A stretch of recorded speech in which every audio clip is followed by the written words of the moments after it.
We've learned a bit about HTML, we've learned about templates, we've learned about how to format our pages with CSS, we've learned about Python in the back end, but we haven't really gotten into storing data, and that's going to be an important part of any application. Anytime you have any application out there, anything that you use for day to day, generally what this involves is, getting some data or, sending some data to that site, saving that data, transforming it, maybe searching or finding it or presenting it in some new way. So a lot of what we do on the web is input and then some kind of processing and then output. And data is going to be important because we want to be able to store information from visit to the server. Data allows us to keep track of state. It allows us to make sure that we know who the user is. It allows us to save something to display that to the user later. So anything can be considered data. User input can be data. We can handle user input. We can take those parameters from the HTTP parameters on the URL or in the post requests. But what are we actually going to do with it? So anything that we put in our VM in App Engine, anything that's running in our container, all of these resources, all of this is going to be transient, which basically means as soon as we shut down that instance or as soon as we stop looking at that particular bit of information, it's gone. It's only stored temporarily. It's in memory. It's in some short-lived location. And we typically want to be able to persist data. So persisting data means that we're saving it long term. We're either putting it on disk or an SSD, or maybe we're storing it in some database that we don't even know how it's actually physically stored. And that doesn't really matter as long as we can be sure that the data is there.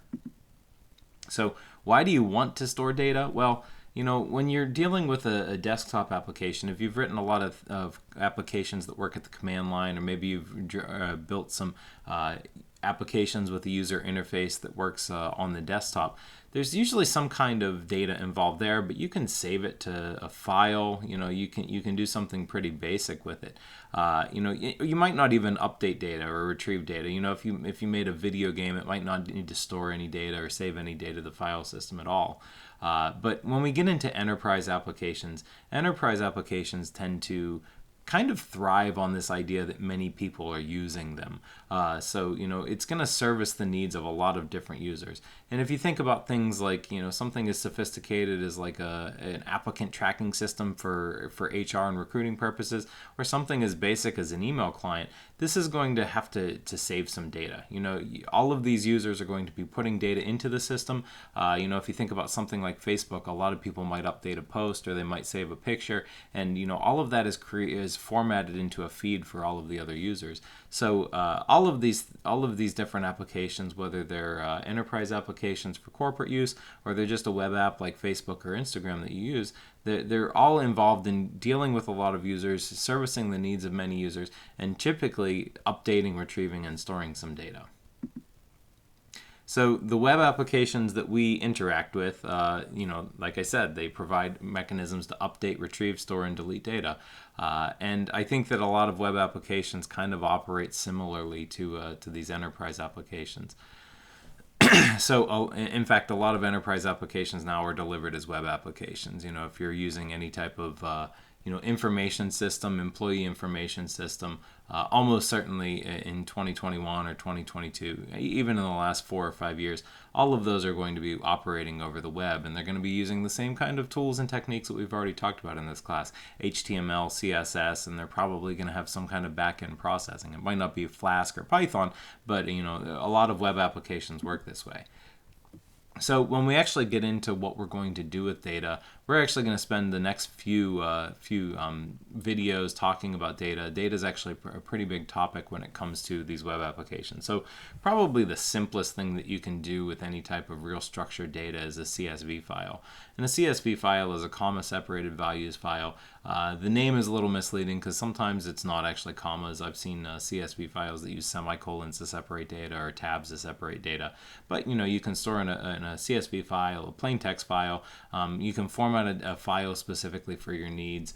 In Java, there's a way to save objects to a file, and you can actually it saves them in a particular format that can be retrieved later using the same kind of reader and writer. Now, typically we're going to work off of something larger like a database. And a database is going to have some large amount of structured data. It's going to have some need for consistency. We're going to have to use a database when we want to retrieve data in a very consistent way, when we have needs for backing up or having some level of guarantee of persistence of that data. There are a lot of other storage mechanisms for storing data, a lot of different purpose-built systems for data storage, but we're working in the cloud, so a lot of these mechanisms are available in the cloud.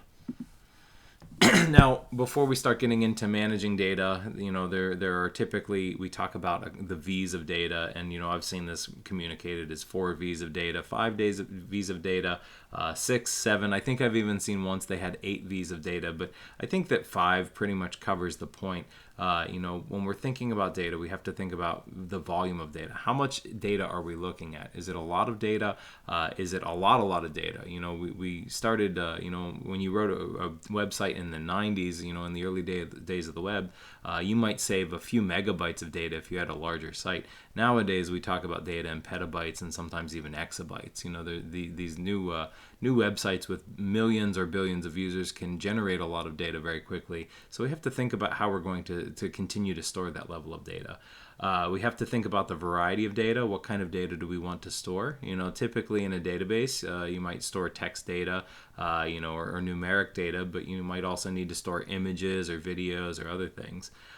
You want to understand the veracity of data. Now, that's probably a little bit more interesting in big data applications, but how accurate is your data? Is it a source of truth?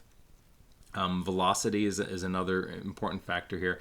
How quickly does your data change? How quickly does data get created? And the value of your data. What can you actually do with it?